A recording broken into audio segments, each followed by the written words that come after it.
Welcome to the Far East Russia. Your favorite Russian Princess Gopnik, Lisa the Russian, is here again. In today's vlog, we're going to try the most epic Russian fast food you cannot even imagine, so let's go guys. What is the typical Russian fast food? If you know a little bit about Russia, you probably know about fried pirozhki, chebureki or beleshi. Everything that our babushkas like to cook, and some of it you can find normally on Russian streets. But we are right now in Vladivostok. It's very far from Moscow. It's literally the most Asian part of Russia, which is surrounded by very interesting countries such as China, North Korea, South Korea, and Japan. So our street food culture here is very different from the rest of Russia. And in today's video, I will show you this. My first stop for the epic Russian fast food is going to be just here, as this cute little stall as the Vladivostok Arbat Street. We are going to try iconic steam bun made in Vladivostok. It influenced by Korean steam bun and it's called pinse.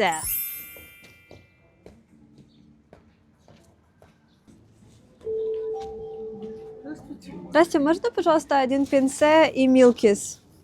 Какой вам дать? Давайте голубой оригинал. Такую баночку, да? Да, 260 рублей.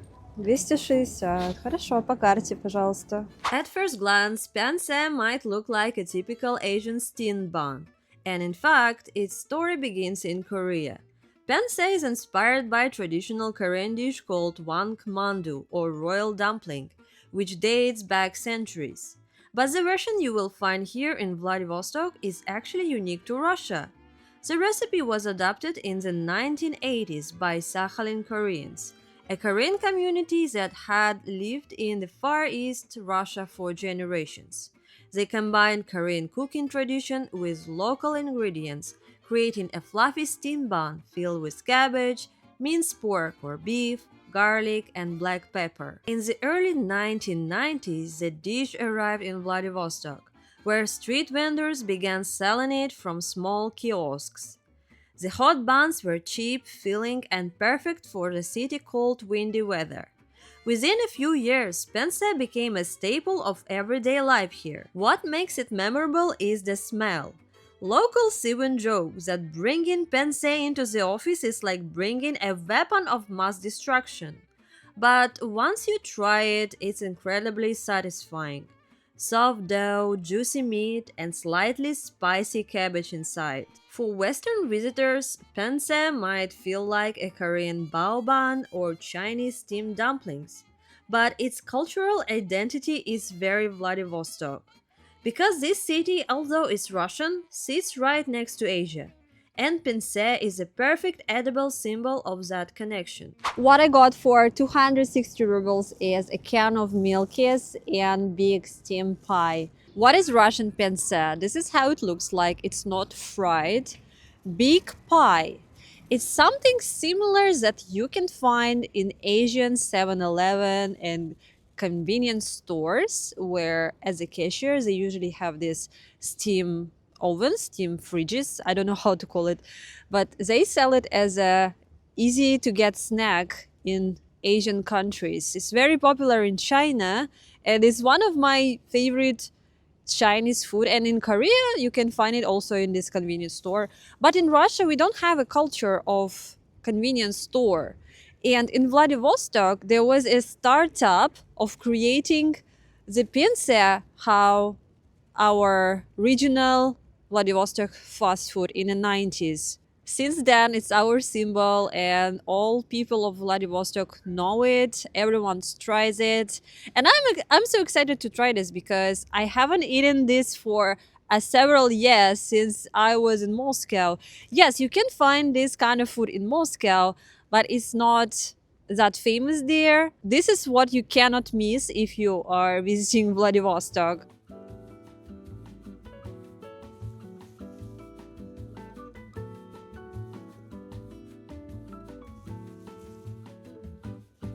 Basically, it's a giant dumpling with cabbage, meat, and It has a lot of pepper inside. It's not spicy, but there is a strong flavor of black pepper here. The biggest difference with Asian steamed buns is that this one is just giant. It can be your entire meal, like a lunch. But in Asia, they sell it very small, and to get full, you really need to get a few of them. I just got to the juiciest part with a lot of meat and cabbage. So delicious. If you're watching me from Korea or China, please let me down below in the comments. Do you have same recipe of this pie, or it's truly Vladivostok invention? Because we are in Vladivostok, we do not drink capitalist Coca-Cola, but we drink capitalist Korean drink from Lotte brand. It's Milky's. It tastes like a milk fizzy drink. 안녕하세요. 감사합니다. Cheers, guys. That is actually so tasty. I haven't drank it for so long, so I almost forgot the taste. It's very like creamy fizzy drink. I don't know from where you're watching, guys. Is it popular in your country? But in Vladivostok, it's our drink. It's appeared in Russia in 90s when I was a child, right? They started a trade of Western products, and in 90s they started a trade with China and Korea, so they started import Lotte products a lot. So choco pie is very famous in Vladivostok, and this Milky's, we started to have it in 90s, same as Coca-Cola, Pepsi and Fanta, like these capitalist drinks. And Milky's we know a lot because we drink it since our crazy Russian childhood. Lotte brand is a big corporation from South Korea. They do everything from hotels to candies. And if you're from South Korea watching, if you have time, you can write a big comment explaining what is a Lotte really is in South Korea. And in the meantime, we're going to go to the fast food number 2.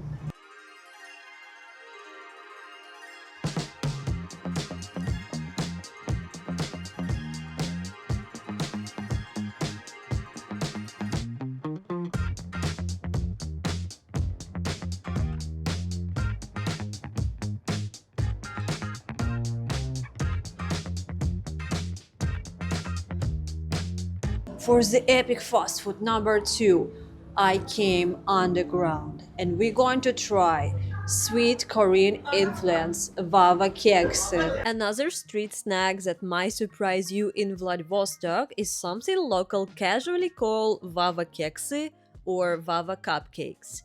They look almost like small pieces of corn on the cob, but this bright yellow pastry actually comes from Korean snack culture. The original inspiration is a Korean bakery treat called oksusu pang, which literally means cornbread. In South Korea, oksusu pang became popular as a playful street and bakery snack. The bread is baked in a mold shaped like a corn cob and usually filled with sweet corn cream or custard mixed with real corn kernels. The result is soft, slightly sweet, and very comforting, somewhere between a cupcake, cornbread, and a creamy dessert bun. In Vladivostok, which sits right next to Korea, this kind of Korean-influenced snacks naturally become part of local street food culture. The Russian version is often called Vava Keksi, and is basically a fluffy corn-style sponge cake with sweet custard inside. This is how it looks, guys, and this place looked a bit rough because of the graffiti. It was not always like this. I think it was pretty recently damaged with these graffitis by some crazy Russian vandal guys. With Vava cakes, it's very important to eat them very fast when they are warm, because the most delicious part here is the very soft, creamy filling inside a small pie. The shape today is a little bit damaged, but they're supposed to look like a cute little corn.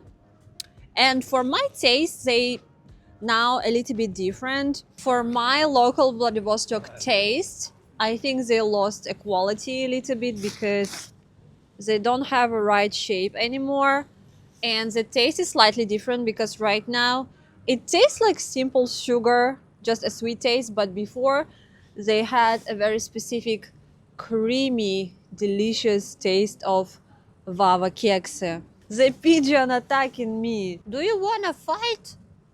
Do you wanna fight? Still watch to try if you're visiting Vladivostok, but I would give it 6.5 out of 10.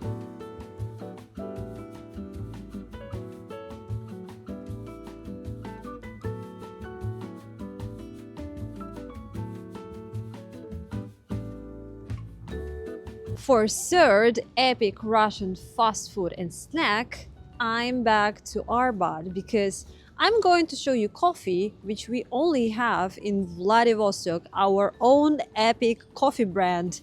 And we will get something sweet again. I call this place fake Starbucks of Vladivostok because I think they copy the style of Starbucks with their logo. Look, it's a different lady, but the vibes is still like a capitalist Starbucks, you know? And they don't have any like sign here because it's a famous place. They have customers anyway because it's a cheap and decent quality coffee, very affordable, and they have a lot of customers all the time.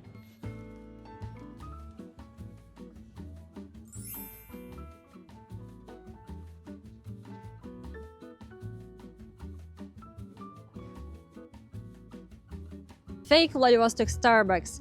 Not the best coffee here in our town, but very famous and all people in Vladivostok know it. Epic Russian fast food number 3 is not only Russian coffee, but also I want to show you very special chocolates that you can find only in Vladivostok. Luckily, we have everything on our Arbat street. You see that they have even signs in Chinese characters, so foreign tourists also can find this shop and buy local chocolate treats there. Oh, let's go. It smells like delicious chocolate all the time.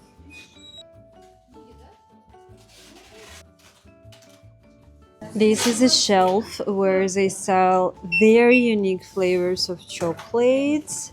The most special one, I guess, it is a seaweed and also sea urchin and морской гребешок. Very epic chocolate. I've got 2 mini versions of those chocolates with 2 different flavors.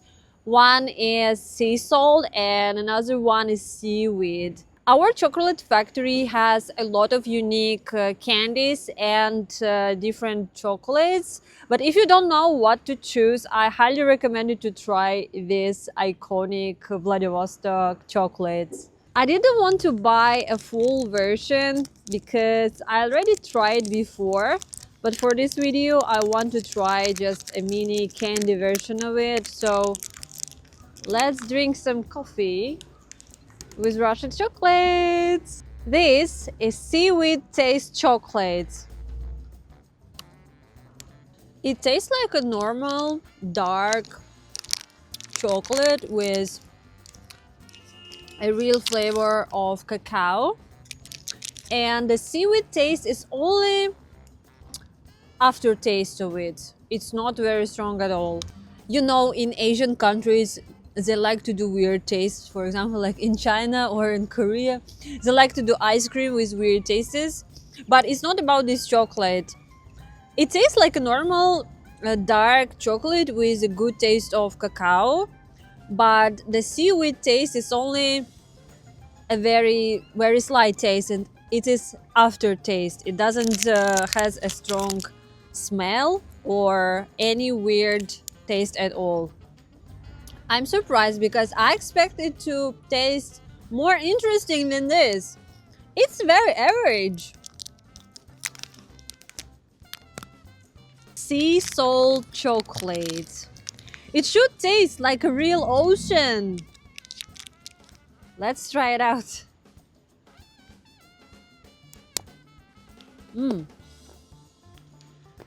It's very hard and crunchy. Well, not bad. Actually, you can feel some saltiness, real salty chocolate. That is interesting taste. Guys, please give this video a big like and share it with your friends. And if you want to learn something more about me, Lisa the Russian, please go and watch other vlogs on my channel. And if you want to follow my crazy Russian adventures here in Far East of Russia, please subscribe to my channel down below. And guys, I will see you in the next one. Bye bye.